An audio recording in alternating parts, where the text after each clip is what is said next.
Today we're visiting Amy Greenfield at Awesome Zero Waste shop in Barry. At Awesome, customers can bring in their own container, whether a bottle, bag or tin, weigh it empty, fill it with one of many available products, then reweigh the container and pay for the difference, the weight of the pasta, conditioner or spice in the container. Amy's business reduces the need for new plastic containers and means customers can buy as much or as little of a product as they need.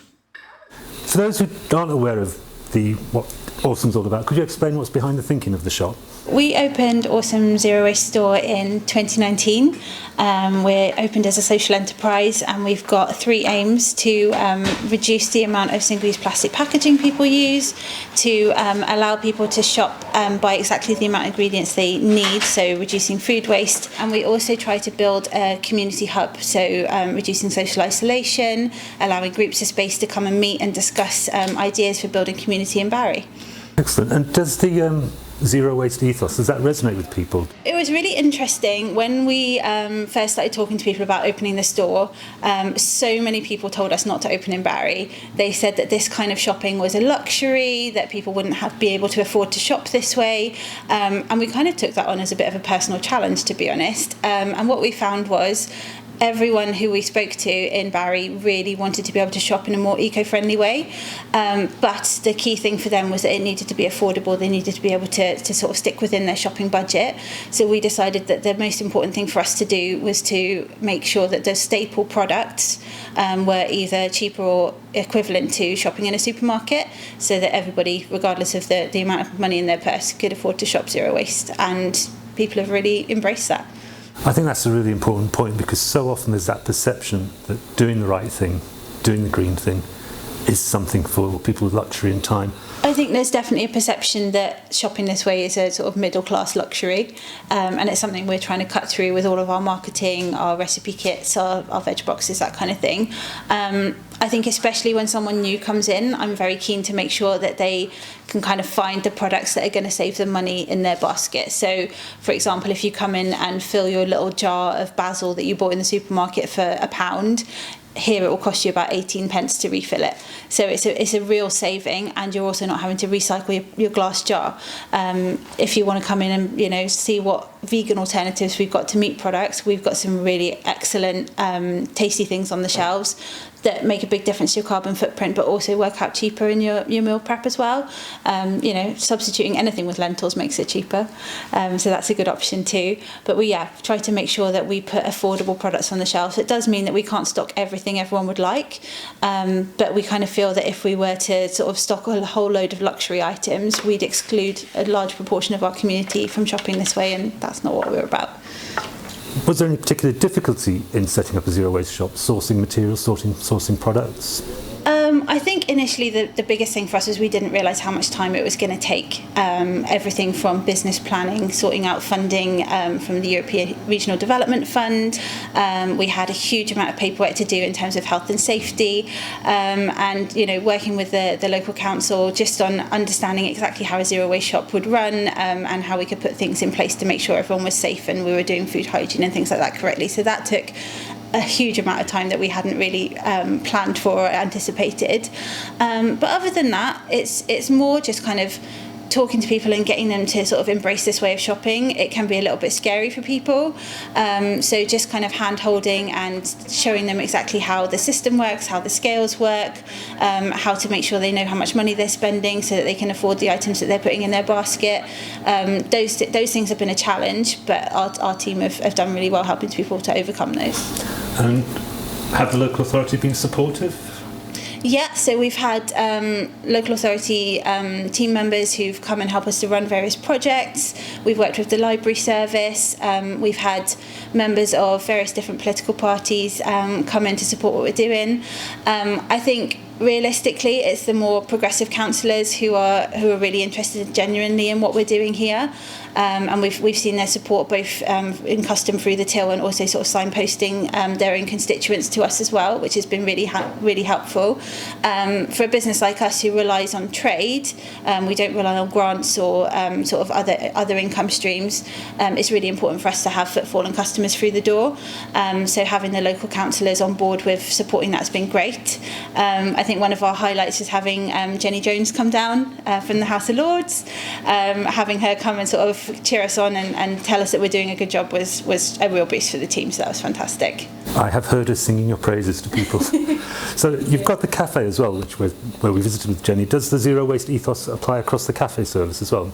Yes, we try to use products that are supplied locally. For example, our cakes are made in Pontypridd. We use the local dairy for glass bottle milks for people who drink milk in their coffee.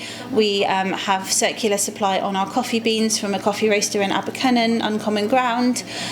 So yeah, we try as much as possible to make sure that the cafe experience is plastic free and uses local produce as well, which obviously reduces the carbon footprint of the things that they can enjoy there too. And does that resonate with customers? Do they take that on board or notice? Some people just don't notice. For some people, it's just a normal cup of coffee, and other people are really, really engaged with like the sort of minutiae of exactly what we can do to reduce their carbon footprint. So some people are really interested in how the suppliers get things to us, how things are packaged before they go out on the shelves, where things come from. One of our local suppliers is literally 200 yards away, and we sort of champion that and tell people about that, and they're really surprised, but also really glad that they can come in, have an affordable coffee and cake, but feel good about it because it's actually supporting the environment at the same time. I think that's really important as well, and that networking of small independent businesses helping each other do the right thing is really, really good to see. Yeah. You touched briefly on COVID, or your opening time when you went into business. What was the impact of COVID? It was a bit of a bummer for us because we wanted to have this community cafe feel and do lots of workshops and activities for groups. When we first opened the cafe, we only had one big table that everyone could sit around, so it kind of forced you to interact with local people in your community and started so many amazing conversations. But 6 months in, obviously, we couldn't do that anymore. But what we did find is, especially during the first lockdown, so many people, especially our elderly customers and people who maybe were sort of on the lower end of the economic spectrum, really struggled to get basic necessities, whether that was, fruit and veg, pasta, toilet roll, all of the things that everyone was panic buying. So we decided to go to a click and collect and home delivery model. And we made some very strict rules. We said, we're not going to deviate from that. You have to order online. We're going to make sure that, everyone's kept safe and we're only going to serve at the door. 2 days into COVID, we broke all of our own rules because we realised that actually people who lived 2 streets away who didn't have access to the internet still needed flour, bread, carrots, whatever it was that we had in good supply. And so we broke all our own rules and we were serving at the door and we were ringing people and making sure they had what they needed. We were taking online and telephone orders from people all over the UK for their local elderly relatives. We even had orders from Hong Kong and from Canada for people who were just telling us, my auntie, my uncle can't get hold of fresh fruit and veg. Can you deliver them a veg box? And we were like, of course we can. And it was brilliant to support the local community that way. I think that speaks volumes about how embedded you are in the local community, that people are aware of that and getting in touch on behalf of relatives. Yeah. I mean, I had a couple of deliveries from you and it was very much appreciated. So coming out of COVID, does it feel like things are picking up? Are people re-engaging? It now feels like what Awesome was always supposed to be, which is a community hub enabling people to deliver projects and talk about positive changes to the community within our space. One of our customers, for example, wanted to run a seed swap event and she didn't have a space to do it in. So we said, just come here, we'll run a seed swap, and then later in the year we'll do a plant swap for everyone who's growing too many seedlings, and then we'll do a big produce event at the end of the year where people can come and show off what they've grown and swap things with each other because no one wants 400 courgettes. We've managed to launch the Benthig Library of Things here in Barry, which means that people can come in and borrow an item rather than buying new. So things like a carpet cleaner or a pressure washer that you might only use a couple of times a year, you can come and borrow them anywhere from £1 to £5 a week. We've also started talking to Repair Cafe about hosting pop-up events here for them as well. So being able to actually repair things rather than going out and buying new when something is broken. And we're also working with Sustrans on their e-bike scheme, eMove, which is a pilot in Barry. We've managed to get it front and centre put one of their bikes into our window and get people really interested in active travel, even up the massive hills of Trinity Street in Barry. Excellent, that's all really inspiring. Dare I ask, any other plans, any future plans? So our whole business plan was sort of a 5-10 year plan when we first started out, and COVID did change that quite significantly. We never intended to launch things like home delivery until sort of year 3. So everything's kind of a bit topsy-turvy at the moment. But what we'd love to do is work together with these other social enterprises and community organisations to build an even bigger eco-hub for Barry.